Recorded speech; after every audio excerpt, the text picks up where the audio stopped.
Change is inevitable, a continuous aspect of life. And we're moving here into a season change. Actually, we're moving into fall.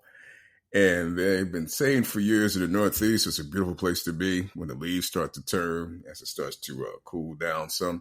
And actually it is. It's a beautiful thing to kind of walk out there and see the leaves. And from time to time, do we really pay attention to the sun coming up in the morning, the beautifulness of that? Do we pay attention to the sun going down? Do we look around and notice the skies, how beautiful blue they are, even with the clouds sometimes, how things are just laid out and basically giving us different things in different parts of our life. Welcome to When Black Men Talk. I'm Mark Elliott. We're inside Elliott's Loft. This is what we do. We put together different episodes.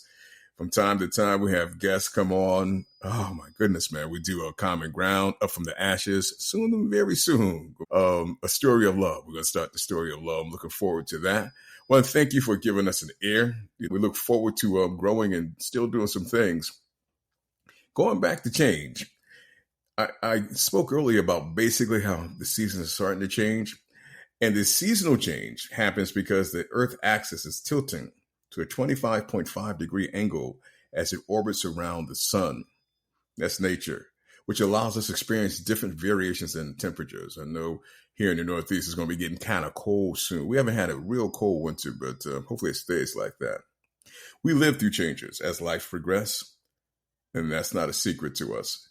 But sometimes change is not a welcome thing. Yeah, it really isn't. And I want to spend a little time just kind of talking about that because sometimes we battle change. We carry some contempt for it, and we don't see it as being useful. We just don't see any useful to it. It's just why I have to really deal with it. Change itself, when we really think about it and we focus on it and kind of really take a microscope and look at it, change builds resilience. It really does. It kind of gives you a chance to kind of basically feel a sense of resilience. No matter what the change is going to be, you're going to adapt to it and move forward. And if you really give it some thought, most of the times change is for the good. But we don't think that when change comes upon us. And change can foster growth. Now, if you really kind of pull back all that weeds and look at that, think about that for a second. It builds resilience. Most of the times we may anticipate it's going to work out this way, it's going to go that way, and it works out for the good. And at the end of it, realistically, it allows us a chance to grow. Now, those are three definitive, solid reasons for change. But again, we fight against the idea of change. We basically want to put our dukes up when someone says something about change. And as life proceeds, change arrives, and it has arrived. You know, we've all been through changes through our life, bad or good. But here again, it tends to always work out for the good. Remember the old saying, everything must change, nothing stays the same. Now, we could think that's true or not true, but in reality, we tend to fight to keep things from changing and keep things the same. Therefore, change basically comes with resistance. Now, a lot of times we fight against change because we look for comfortability. We want to stay in our comfort zone. We want to stay where we are. We think change is going to basically take us away from that. And we love being comfortable. We basically, oh my goodness. And if you look at life in general, a lot of things, a lot of innovations have been done to make our life more comfortable, more easy, more relaxed. So the thought of change first, when it presents itself, we start to associate that with discomfort. Being comfortable, really think about it, subconsciously or consciously, it is our ultimate goal. So we automatically start to associate change as it's going to disrupt our comfortability. And really, it doesn't have to. It's the mindset. If we choose comfortability over growth and resilience, think about that for a second. Are we choosing comfortability over growth and resilience? Because in reality, when we're fighting change, we're fighting growth. We're fighting those two factors right there, hanging on to comfortability. Now, I have nothing wrong with being comfortable. Trust me, I enjoy it as much as I can. But I think in reality, we have to start to view it as a change in the mindset and understand change brings growth and resilience. Providing physical ease and relaxation, no unpleasant feeling. That's comfort right there. Who doesn't really want that? But we want it all the time. There's some psychological things that go on that aid in the resistance to change. Simple enough. The brain comes into focus here. The human brain starts to create anxiety, fear. Basically, we're not sure what's going to take place. So that's where the fear starts to kind of cooks itself. And we think about losing control. Yeah. We're going to be in control. So the onset of change, that's where the brain kind of go. And we don't really have to think about it much. In a way, we're kind of programmed to basically, in reality, let the brain just kind of goes there. So it's kind of like a pattern to feel the anxiety, to basically start to think of the fear of the unknown, to kind of sense there's going to be a sense of loss of control. That happened initially when we face change. Therefore, the resistance starts to kick in. And again, the mindset and the habits needs to change. Moving past resistance requires adopting the mindset and taking proactive steps to feel a sense of control. Think about cultivating growth. Now, with all that being said, keep in mind, know for a fact you have the abilities and the intelligence to adopt. That's the choice you must make. Knowing that your abilities and your intelligence will allow you to adapt. It may feel a little rough in the beginning, but it's going to basically smooth itself out. Your abilities, your intelligence will get you there. Next time changes at your doorstep, give some thought to growing, less to the comfort of moving out of your comfort zone. Think less about, the fear. Remove the fear right out of the process. And don't even let anxiety come in. Take control. Understand it's an opportunity to grow. I'm going to throw a phrase out that I haven't really heard that often. It's something that was always present in my mind as I was maturing as a young man. Be true to thy own self. Be true to you. Now, how do you maintain such and have such in your professional, personal, and family life? That is the balance right there. Standing in integrity, adhering to your own deeply held principles, values, and belief. Not conforming to external expectations or society pressures. Now, those external expectations, man, those things are huge realistically. And we get caught up sometimes in that, and we get caught up in societal pressures. Something that comes to mind instantly is social media. You got to be careful with social media. Social media sells external expectations. They just sell it. They just kind of pop up and just sell it. It's a big part of social media. If you look at a lot of the videos that are popping out now, it kind of in a way, try to guide you to a certain direction. And if you're not steadfast, if you don't stand strong, you start to develop those external expectations. And if you do, it's going to take you away from your own personal principles.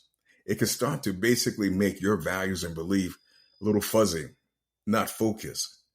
Again, stand in integrity. Adhere to your own deeply held principles, values, and belief. Make sure you're not conforming to other people's expectations. A lot of times with social media, we don't even know these folks. And we kind of listen to them and we start to feel a vibe. Yeah, no.